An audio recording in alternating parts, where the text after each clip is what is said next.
ॐ पार्थाय प्रतिबोधितां भगवता नारायणेन स्वयं व्यासेन ग्रथितां पुराणमुनिना मध्ये महाभारतम् अद्वैतामृतवर्षिणीं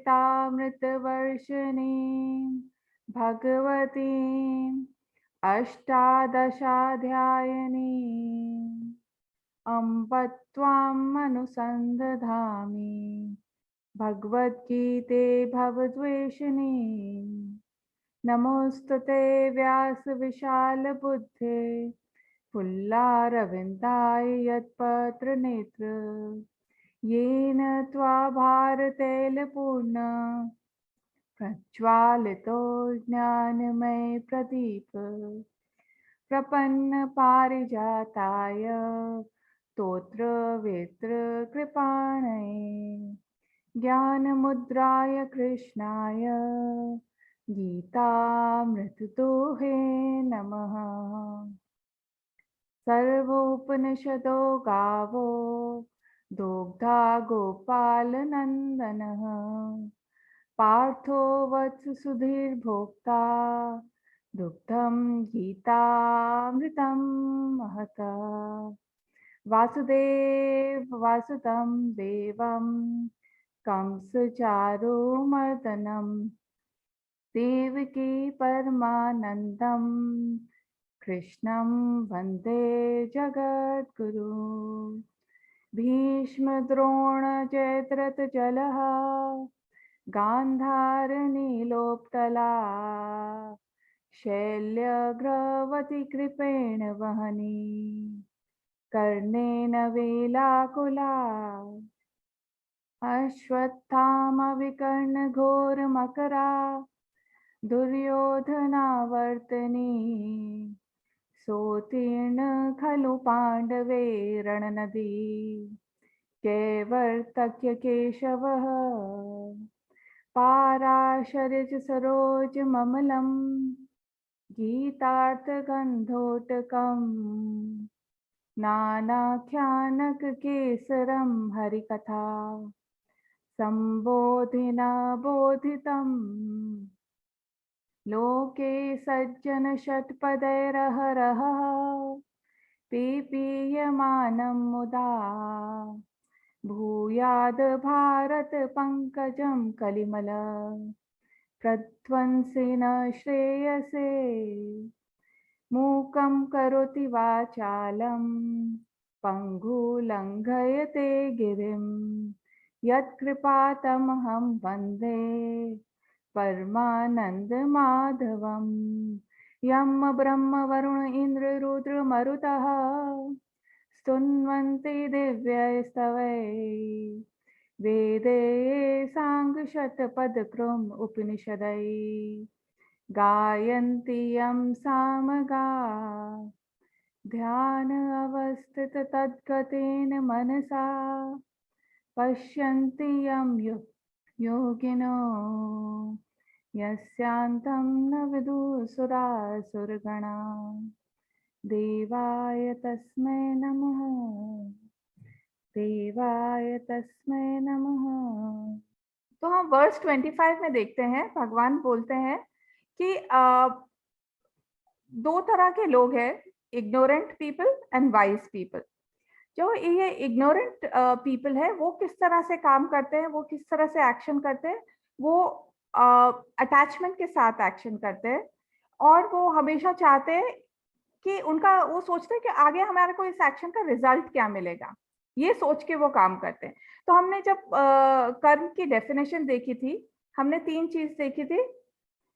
वो क्या तीन चीज थी? एक एक्शन, एक ईगो, एक इंटेंशन इक्वल टू कर्म। तो ये जो इग्नोरेंट पीपल है उनके में अटैचमेंट भी है, that is ego, and their intention is only selfish, right? And their actions are all selfish actions which they want results for themselves. So these are kind of people are ignorant people. Now, who is a wise person? A wise person is someone who follows this definition, same definition, but now that attachment is not there. So attachment is not there means ego is not there.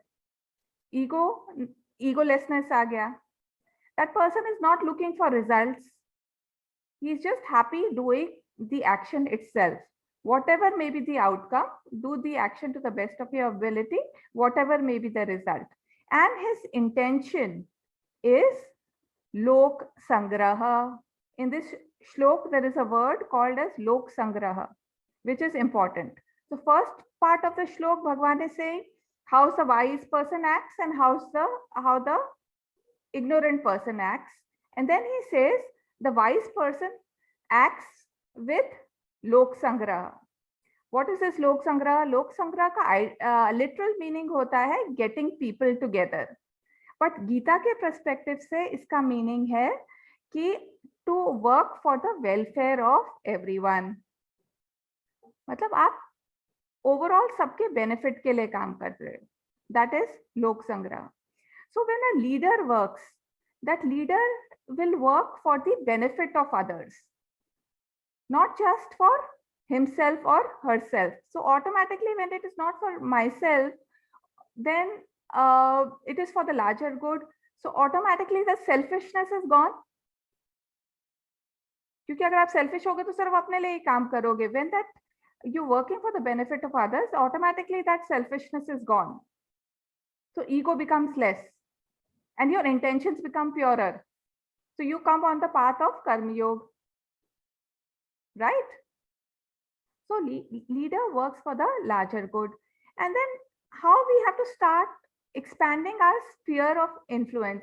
Right now, our sphere of influence might be just our family. Okay, because we have a say in our family. I will talk to my children, I will talk to my spouse, so that or my sister and brother or my parents. So that is my sphere of influence.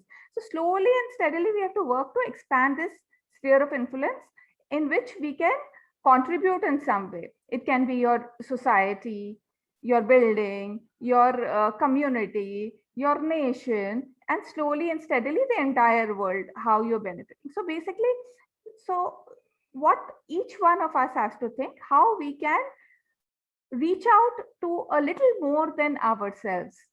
अपने sphere से थोड़ा expand करो, थोड़ा सा बाहर निकलो, and whatever it might be, जरूरी नहीं है कि कुछ बड़ा ही करना है. अपने हर एक के हिसाब से जो थोड़ा कर सकते हो वो थोड़ा करो. कि कोई सपोज बोलता है कि मैं पुअर चिल्ड्रन को पढ़ा सकती हूँ, तो चलो वो कर दो. कोई सोचता है कि चलो आज मैंने खाना एक्स्ट्रा बनाया, मैं खाना ही दे देती हूँ एक्स्ट्रा, चलो वो सही, ठीक है. और अगर मैं कुछ जानती हूँ या मैंने कुछ सीखा है तो चलो वो दूसरों के साथ शेयर करो. तो that is expanding my sphere of influence. Whatever little one can do, right, in their own way. It is not no specific thing that you have to do this only. Whatever little anyone can do.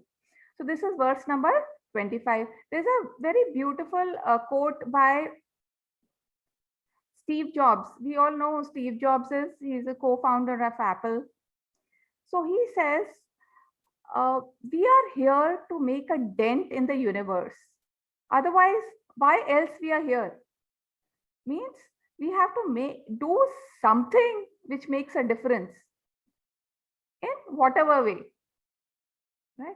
Once I had come across a video where a person started doing gardening in their own backyard, and then slowly and steadily that concept kept expanding. He started sharing information about what he's planting, what he's not planting, with people staying around him, and then slowly and steadily that became into a farmer's kind of market, because everybody started doing something in their backyard, right? So there are various such examples. Each one has to think what or how he or she can contribute, right? So this is verse number 25. Now we move on to verse number 26. Now Bhagwan says, ये तो पता चल गया हमें कि how a wise person acts, or how he should be acting and how he should be doing his actions. But then what he should not be doing? He's saying usually what happens is once we know something, and we are eager to share, we would want to share with anyone and everyone, right? The thing is, suppose I have learned karma yoga, how to act, how I should know. And then I start working in an organization, and what happens is when I go there, I see certain people, they are not working with the right kind of attitude. They're not working with ethics. They do not correct ideologies. They're not working for the benefit of the company. They're wasting their time or whatever. So you start boiling from inside. You feel like, no, I should go and tell him, I should go and stop him, I should teach him, and whatever I know, I have to go and teach. That is what we've learned in the previous shlok, like, I have to expand my influence, sphere of influence, and I should go and do that. But Bhagwan says no. A very important word in this shlok is na buddhi bheda. Na buddhi bheda means you have to see what stage or what attitude or what level that person has, and then make a move. मतलब आप किसी को disturb नहीं कर सकते, किसी के mind intellect को ना बुद्धि भेदम, मतलब you don't have to unsettle them. See हमने 3 गुणास देखे थे. 3 गुणास से कौन से 3 गुणास थे? सात्विक, राजसिक एंड तामसिक, राइट? अगर कोई तामसिक है, मतलब बहुत ही लेजी है, उसको आप स्ट्रेट बोलो कि चलो नहीं तुम मेडिटेशन करने बैठ जाओ, that's not the right thing to do. First he has to come out of his laziness, start doing actions in a rajasic manner, means with maybe even if they are selfish, but he has to do something, act, right? Come out of that laziness, start doing something, start acting, and slowly and steadily then move to sattvic, right? You can't just skip a stage, like how you can't go from nursery to 5th standard directly. You have to go from nursery to 1st standard to 2nd standard to 3rd standard. You can't just skip out everything and then jump to the last level, right? So you have to see what the stage the person is, and then accordingly you have to be a role model for that person to learn from your behavior, your actions, instead of just telling him or giving advice, right? So Gurudev Swami Chinmayanand, in his commentary of the Bhagavad Gita, he gives a very simplistic example, but very easy to understand. He says a motorist is driving and he is wanting to go to Haridwar, okay? But instead of taking a turn, which he was supposed to take, he keeps driving straight, okay? And then you make him halt. You say, okay, stop. So when we make him stop, he is neither going to reach Saharanpur nor is he going to reach Haridwar if we made him stop. We have to slowly tell him, okay, you have to take a U-turn, and Haridwar is not on this side. The Haridwar is on the other side. You have to go back and take a turn there, and then you will reach Haridwar. So basically, that is what you have to do with dealing with people. Okay? You can only do so much. You can take the horse to the water, but you cannot make the horse drink it. So you can give advice, you can give information, you can show them the right path, but that is it. What they choose to do with it is their problem or their choice. You can't insist that this is the right way, this is how it has to be done, you should be doing this, I have learned this is the right way, so you should be following me, I am the leader, I'm the boss, this is what it is. That is not the way a leader works according to the Gita. A leader according to the Gita becomes a role model, and slowly and steadily he tries to take people along with him rather than push them. So 3 things. One is, let's look at the characteristics of the leader in terms of these 2 shlokas. Okay. First is goal clarity. Goal clarity means goal hai lok sangraha, benefit of everyone. Second is path clarity. किस तरह से काम करना है, किस तरह से काम करना है, कर्म योगा के एटीट्यूड से काम करना है. Third thing is we have to work with love and compassion. Love and compassion means na buddhi bheda. Okay. Friendliness. Friendliness is showing that, not saying that, I know everything, I am smarter than you. No. You have to be down to earth. You have to be available and connected to everyone around you. If people have a problem, they are free to come to you. You have to be accessible so that they can come and share their issues with you, and you can then help them out. Wait for them to come to you. Okay. Then you are the same with everyone around you. There's no exclusivity, in the sense that there's no partiality. Good leader ki yahi qualities hai na, that he or she is not partial to anyone. He or she is the same with everyone around him or her. And then the fifth quality is inspiration and empowerment. And this is very important. What we see is generally, especially in the organizations or work environment, is we try to become indispensable to the organization. We want to feel that, the company should not be able to run without us. We are so important for the company, then obviously they will hold on to us. They will give us importance. I'll have a higher salary package, and my importance will be great in that particular organization. So Gita doesn't say that. Gita says you have to be inspiring and empower others around you. Empowering others means making them independent. Making them independent. Like how, suppose at home we teach our children. Do we teach our children to become dependent on us? No, we provide them education, we provide them values, so they grow up, go out in the world and become independent, not dependent on us, right? So similar kind of attitude we have to acquire or work with in the organizations as well.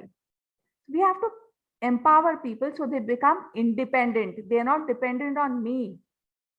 They are not, I don't have to try and become indispensable. And I am not indispensable.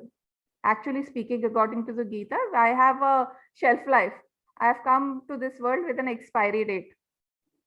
Right? I am not indispensable, but we try to make ourselves indispensable while working in the organization. So we have to be careful about that. So these two shlokas in those terms are very important. How we have to work, or how we have to do actions while we are living in this world, so that we are considered a wise person and not an ignorant one. Right? So we'll finish these two shlokas here only. I'll just say the ending prayer now. Om Purnamada Purnamidam Purnat Purnamudachyate Purnasya Purnamadaya Purnameva Vashishyate. Om Shanti Shanti Shanti. Hari Om Shri Gurubhyo Namaha. Hari Om. Om Tat Sat.